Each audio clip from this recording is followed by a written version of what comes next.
بسم الله والصلاة والسلام على رسول الله.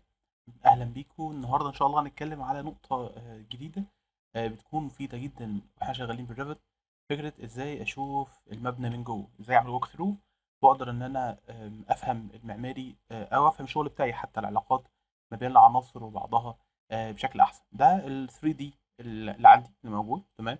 أنا دلوقتي أقدر أشوف التوب بتاعه، وأقدر أشوف داير الميدور، يعني أقدر أشوف البارامتر الخارجي بتاعي. لو هخش اعمل ووك ثرو جوه او اشوفه بشكل جوه احسن، بلاقي ان الموضوع بيكون شويه ضعيف. ما بقدرش ان انا اشوف العلاقات بشكل كويس، الا ان انا اعمل بوكس صغير اشوف منطقه صغيره. ولكن لو عايز اخش اتمشى بوجه عام، الريفت مش بيديني الاوبشن ده في 3 دي. طيب عايز اظهره بشكل احسن، اعمل ايه؟ انا هخش على الفيو، اخش على 3 دي فيو، واخش على الكاميرا. اقف هنا كده واخد صوره، هلاقيه ظهر لي صورة مش واضحة. اخش على البروبرتي، اشيل بس حدودها كروب فيو، فهشوفها بالشكل ده. تمام. خلينا نجرب نخليه شيدد.